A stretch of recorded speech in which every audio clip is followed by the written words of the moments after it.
Assalamualaikum warahmatullahi wabarakatuh. Wilujeng patepang dijung simkuring dulur-dulur.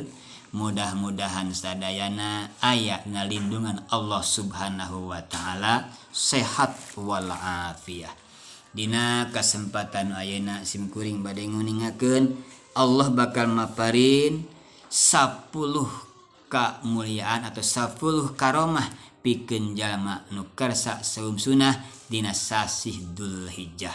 Mudah-mudahan jantan ilmu anu mangfaat kanggo sadayana coretna dina kitab Durratun Nasihin halaman 260 genep.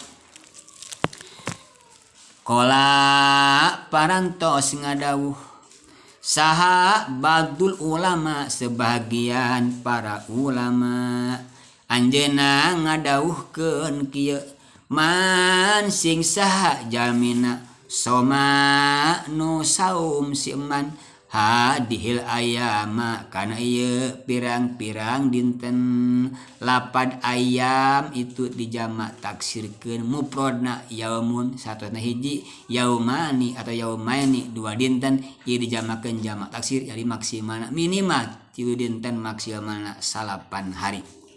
Akroma tah bakal ngamulyakeun hu ka jaminu puasa 8 dinten dina sasi Dzulhijjah saalla Gusti Allah bi asyati asya'a ku 10 pirang-pirang perkara.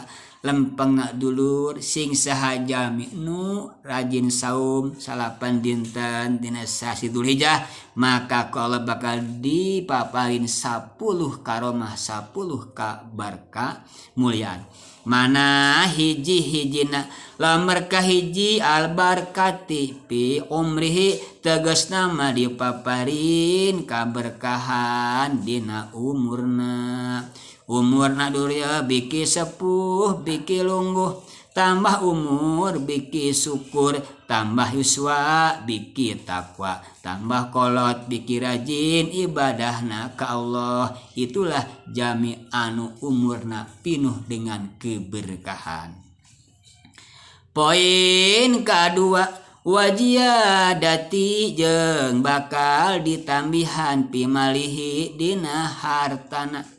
Jami nu rajin saum sasi Dzulhijjah biki kolot teh dulu lain biki ripuh biki senang biki enjoy urang peperieun keur ngora ti hutet suku dijieun hulu dijieun sukunya panas teu karasa panas hujan teu katiris da bakat husu neangan harizki tapi dirasa-rasa biki kolot teh biki ripuh tah jalmi ketika kersa saum sunat dina sasi Dzulhijjah biki kolot teh biki tambih rezekina dina hati bakal senang kahirupanana.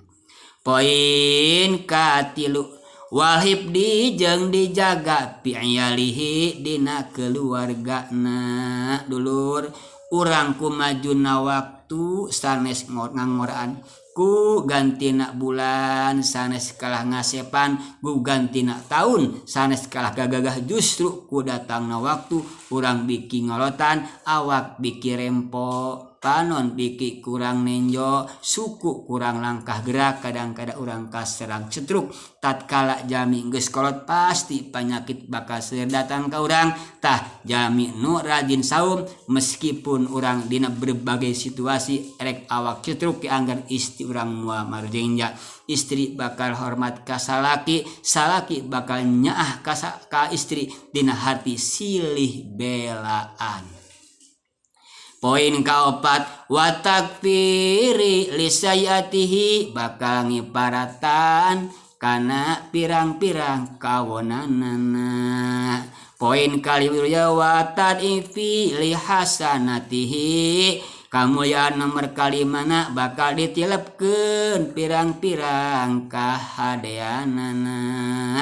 Urang dulu ramun geus kolotnya suku geus hese ngalengkah panon geus kirang awas cepil kira ngoping kadang-kadang bati hayang berjamaah ka masjid bati hayang ka pangajian ngan Gusti awak abdi Gusti geus sakirempon bati hoyong hungkul kucek nah teh tapi tatkala urang getol keur anomna rajin keur ngaulana bakal menang pahala walladzina amanu wa amilus solihati falahum azrun ghairu mamnun bakal dipaparin pahala nu teu eureun-eureun meskipun awak urang ngagoler teu kuat berjamaah meskipun urang teu puasa da gering da sepuh teh tetep bakal kenging pahala ti Allah Subhanahu wa taala. Yuk dulur urang mangpang mengpeng anom keneh mangpang mengpeng sehat urang sing rajin ibadah tatkala urang geus kot pahala tak moal eureun walahum azrun ghairu mamnun kanggo poin genep insyaallah bersambung